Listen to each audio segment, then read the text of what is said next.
दोस्तों नमस्कार।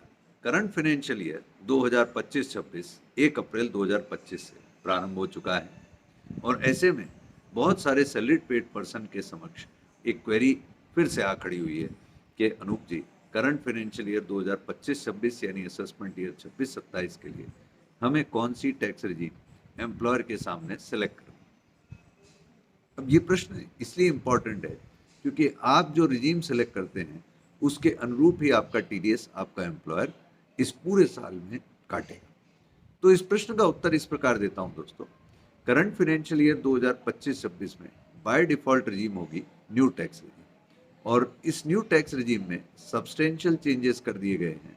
तो आप ये मान के चलिए कि मैक्सिमम चांसेस ये हैं कि आपको ओल्ड टैक्स रिजीम की अपेक्षाकृत न्यू टैक्स रिजीम ज़्यादा बेनिफिशियल रहेगी।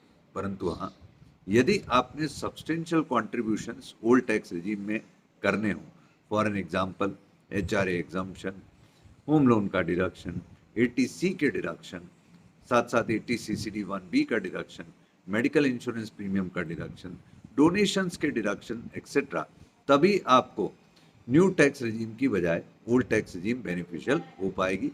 वो भी तब जब आपकी इनकम बहुत हाई लेवल्स पर बैठती हो, for an example about 25 lakh, about 30 lakh etcetera.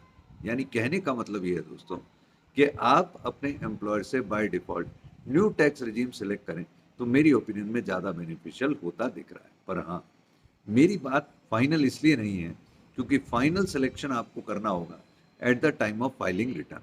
यानी चाहे आप एम्प्लॉयर से न्यू टैक्स रिजीम सेलेक्ट करें अथवा ओल्ड टैक्स रिजीम सेलेक्ट करें, वेतनभोगी वर्ग को हमेशा ये ऑप्शन उपलब्ध है कि वो अपनी आईटीआर भरते समय जो रिजीम सेलेक्ट करेंगे वो रिजीम ही आपके लिए फाइनल रिजीम मानी जाएगी। यानी अगर एम्प्लॉयर से हमने कोई ऐसी टैक्स रिजीम सेलेक्ट कर ली न्यू अथवा ओल्ड में से जिसमें टीडीएस ज़्यादा भी कट गया परंतु रिटर्न भरते समय लगता है कि हमें रिफंड बनना चाहिए, तो आपके लिए वो ऑप्शन इस वित्त वर्ष में भी खुला होगा। यानी आप मेरी इस एडवाइस को मद्देनजर रखते हुए अपनी रिजीम का सिलेक्शन करें और जैसा कि मैंने कहा कि by default new tax regime ज़्यादा अच्छी रहने की संभावना, ज़्यादा बेनिफिशियल रहने की संभावना मुझे दिखती है। परंतु हाँ, आप अपने टैक्स एडवाइज़र अथवा कंसल्टेंट की मदद से और सुनिश्चित कर सकते हैं कि आपको कौन सी टैक्स रिजीम ज़्यादा बेनिफिशियल रहने वाली है। I hope this would be useful. Thank you. जय